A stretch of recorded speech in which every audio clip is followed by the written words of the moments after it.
It's only a matter of time before we move towards elections. It's only a matter of time, I think, before statehood is restored. It seems Would like those it. two demands change everything?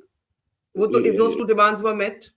where elections, assembly elections, they look like eternity. I don't see them happening very soon. But yeah, parliament elections they could hold. If they hold, they could. Yeah. But no demands. You see, I'll tell you the demand for federalism, for greater power, that thing will never cease. And it will go on. And I don't think that this abrogation is the end of the world.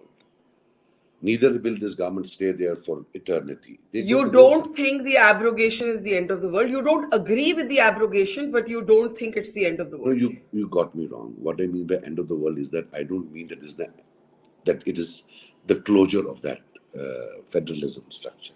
It can come back again. If not today, maybe tomorrow, maybe the day after. It could come back to the whole country.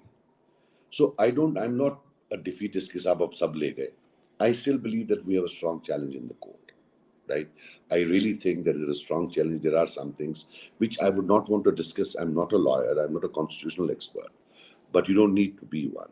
I tweeted something late night, and the next day, almost similar observations came from Supreme Court. So you don't even need to be a lawyer to understand, what mistakes they might have made or might be making.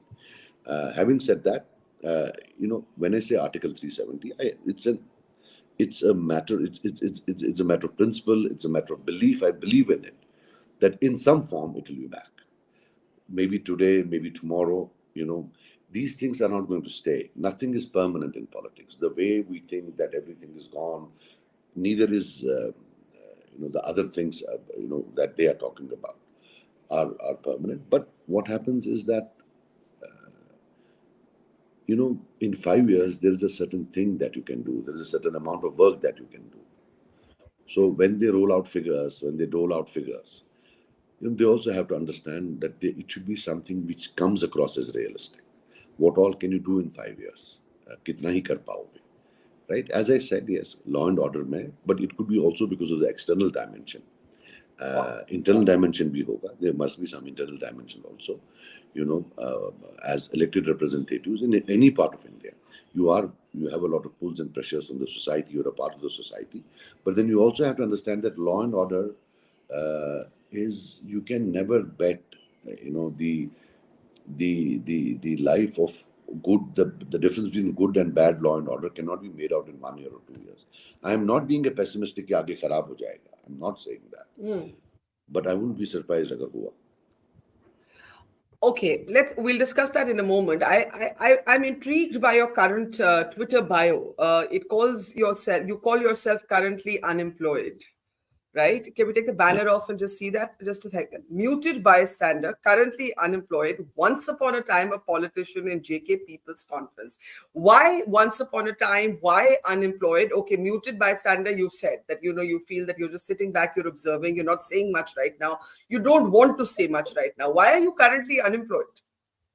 देखिए, I'll tell you, we all of us decided, whether by design, whether by destiny, to be a part of politics and say goodbye to some other things that we could have done in life. Maybe Doft, maybe be an entrepreneur or other things, or work somewhere. तो politics ही एक था, तो अब वो ले गए तो unemployed है. So we are unemployed, we don't employ. And once upon a time, because what you have to understand, Barkha, is that the humiliation of the political class by the bureaucratic class in J&K has reached, the levels that one could never imagine. That's why I say once upon a time. Because, I personally don't call anybody, but people call us for some works that they might have. They might have some work with us, they might need our intervention somewhere. And, you know, the bureaucrat looks at this political entity like a species in a zoo. What are you doing here? That's the expression on their face. So that's why I said once upon a time. And what it means that there used to be politics in J&K once upon a time, which it is not. And it's a very humiliating existence for the political class. They work overtime to convince the people of J&K, and they have succeeded at it, that all the wrongs was because of the polity of J&K. As if the polity in the rest of the country has been some sort of a big super success, and we have been bloody failures. But then that's how it is. There is media. Only there's one point of view. The other one point of view is totally for. You look at the news. If you look at the news agencies, you should see. It's. You won't find a Kashmiri or a Jammu name anywhere. You say that you feel humiliated, not just you. You say You across the mean spectrum. the political class, be it National Conference, Congress, and even the BJP, they won't confess. All of them. And that's what is bound to happen when you have people who believe there are no elections. कोई election होने नहीं है, and so you see, for example, today convincing people to have a talk about politics is difficult because they believe election होने नहीं है, काहे को ये सरकार है. So Let me ask you this. You had, I don't know how you describe it today, but first let's talk about the past. You had a good relationship with the Prime Minister.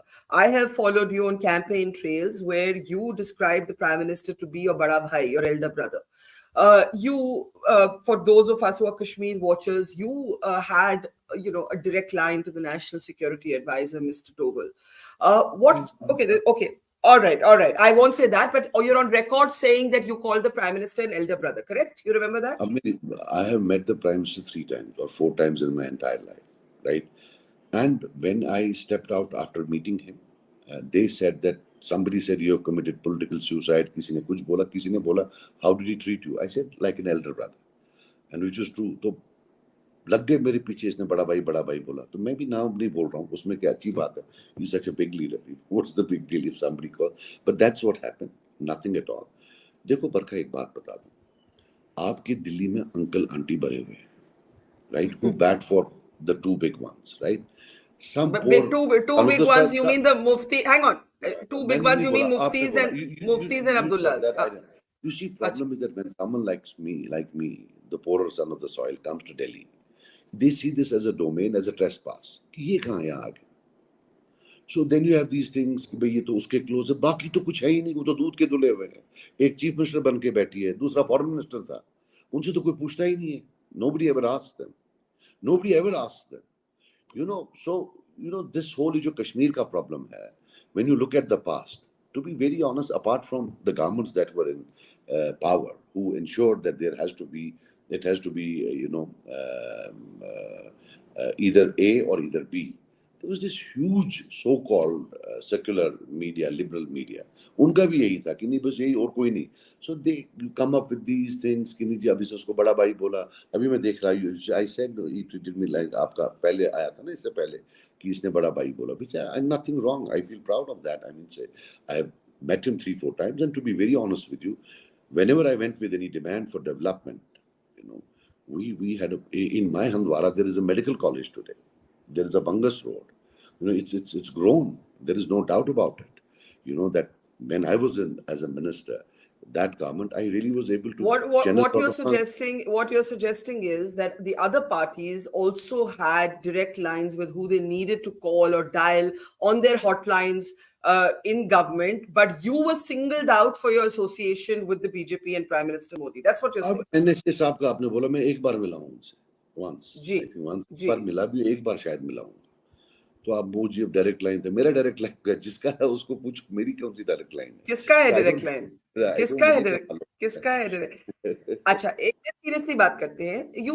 I know you're making the point about hypocrisy of the other parties. How would you, before we discuss the other parties, how would you describe your relationship with the BJP today? I ask this because you have been an ally, you have been in alliance with the BJP, as is Mehbooba Mufti, right? I'm not singling you out. I must. You were part of that. And Umar Abdullah. And Omar Abdullah. So both of these parties have been partners of the BJP, and that is the point that you are underlining कि आपको single out किया जाता है, उनकी कोई बात नहीं करता. Point taken. अब मैं आपसे पहले आपके बारे में पूछती हूँ, क्या आप दोबारा बीजेपी के साथ पार्टनरशिप बना सकते हैं? Never say never in politics, but what do you think? No, I don't think so. With this humiliation and everything, but I'll tell you something, Barkha. In 2014, when results came out in December, and then in 2019, I made an accusation that the first party to offer support to BJP was the NC, and they didn't even reply. Who is he?